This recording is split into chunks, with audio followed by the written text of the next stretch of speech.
Hello everyone, my name is Rajesh Meena. I secured 590 rank this year. This was my second attempt. मैं आपको कुछ चीज़ें बताऊंगा कि मैंने नोट्स किस तरीके से बनाए हैं, तो वो आपको हेल्पफुल रहेगा मेंस पर्सपेक्टिव से।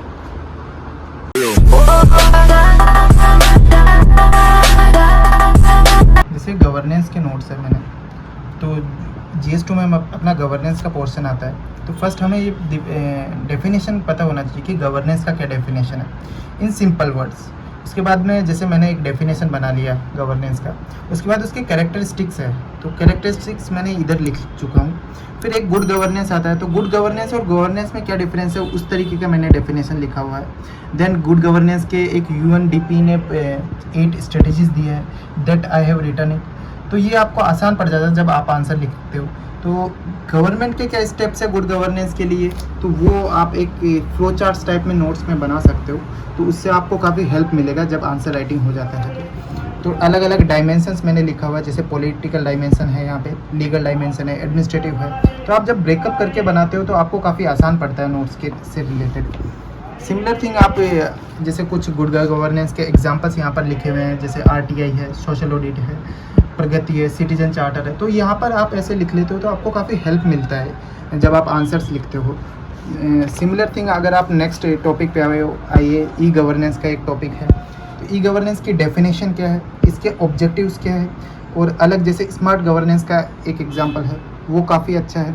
गवर्नमेंट के क्या इनिशिएटिव्स है, जस्ट लाइक डिजिटल इंडिया है, नेशनल ई गवर्नेंस प्लान है, ई क्रांति है। तो इस तरीके से आप नोट्स बनाते हो तो आपको एक कंसाइज वर्जन बन जाता है जो आपको मेंस में काफ़ी काम आता है। सिमिलर आप अगर कोई नेक्स्ट टॉपिक देखना चाहे, जैसे सिटीजन चार्टर यहाँ पर एक टॉपिक है, तो सिटीजन चार्टर GS2 में लिखा हुआ है। तो यू शुड नो कि what is the actual definition of citizen charter. Second ARC ने सिटीजन चार्टर के बारे में क्या क्या है, 6 प्रिंसिपल्स है जो UK गवर्नमेंट ने बोला है। तो वो 6 प्रिंसिपल्स क्या है, व्हाट इज़ सिग्निफिकेंस क्या है, व्हाट आर द इश्यूज़ क्या है इसके साथ, तो वो आपको एक पता होना चाहिए। फिर सेकेंड ARC के रिकमेंडेशंस या फिर सजेशंस है जो हमें चाहिए होता है लिखने के लिए। तो ये मेरा एक पेज में मैं पूरा लिख लिया करता था हर टॉपिक पे, तो वो मुझे काफ़ी आसान होता था रिवाइज़ करने के लिए, मेंस वगैरह के लिए। इसी वजह से इसी तरीके से मैंने पूरे GS2 के नोट्स बनाए हुए हैं, जैसे सोशल ऑडिट है, सिविल सर्विसेज है, सेल्फ हेल्प ग्रुप्स है, NGO है। तो इस तरीके से ये मुझे काफ़ी हेल्प किया मेंस के लिए।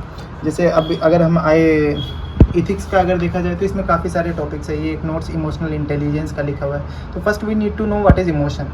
सेकंड, हमें पता होना चाहिए इमोशनल इंटेलिजेंस की डेफिनेशन क्या है। फिर जैसे कुछ फ्लो चार्ट्स है जो डेनियल गोलमैन ने बोला था कि 80% of success is because of the EQ and 20% of IQ। तो ऐसे कोड्स आप कर सकते हो। सिमिलरली यहाँ पे आप फ्लो चार्ट्स देख सकते हो कि फ्लो चार्ट्स आपको कैसे हेल्प करता है, कि ट्रेड्स ऑफ इमोशनल इंटेलिजेंस क्या है, वो आपको काफ़ी हेल्प कर जाएगा। Ethical emotional intelligence civil servants के लिए क्या हेल्पफुल है वो आप लिख सकते हो। तो ये नोट्स मैंने काफ़ी टॉपर्स से रेफ़र किए हैं या फिर काफ़ी कोचिंग इंस्टीट्यूट से लिखे हैं, तो उससे आपको काफ़ी हेल्प मिल जाता है आंसर लिखने में। तो जैसे अब नेक्स्ट टॉपिक आप आ जाइए, एप्टीट्यूड आ जाइए। एप्टीट्यूड में भी सिमिलर यही चीज़ करना है। तो स्टूडेंट्स को ये ध्यान में रखना है कि आपके पास एक डेफिनेशन हो, आपके पास एक एग्जाम्पल हो, और आपके पास एक इतना कंटेंट हो कि अगर ये सवाल आए तो आप मेंस में आराम से लिख सकें। इंटीग्रिटी ये कैसे है, तो you should know what is integrity. एक फ्लो चार्ट सा हो जाए, कुछ एग्जांपल्स मिल जाए, एक पर्सनल लाइफ आपके लाइफ से क्या है, एक पर्सनालिटी जैसे गांधी जी का इंटीग्रिटी का क्या था, अब्दुल कलाम साहब है जो मेरे एक बहुत बड़े आइडियल है, तो उनका मैं एग्जाम्पल हमेशा लिखता हूँ, सचिन तेंदुलकर साहब है। तो इन सब का आप एग्जाम्पल लिखते हो तो आपको काफ़ी हेल्प मिल जाती है, स्पेशली इन द इथिक्स में। आप इनको कोट्स भी आप इकट्ठा कर सकते हो, जैसे इंटीग्रिटी से रिलेटेड 2 कोट्स है, तो वो मैंने यहाँ पर लिखी हुई है। तो जब आपके पास नोट्स होते हैं तो आप आराम से रेप्लिकेट कर पाते हो, आपका पेपर भी टाइम पे कंप्लीट होता है और आपके मार्क्स भी अच्छे स्कोर आने की उम्मीद रहते हैं। तो इसी तरीके से मेरे इथिक्स के काफ़ी नोट्स हैं, जो भी उसमें टॉपिक्स मेंशन है, इम्पार्शियलिटी, ऑब्जेक्टिविटी, टॉलरेंस है, डेडिकेशन टू पब्लिक सर्विसेज।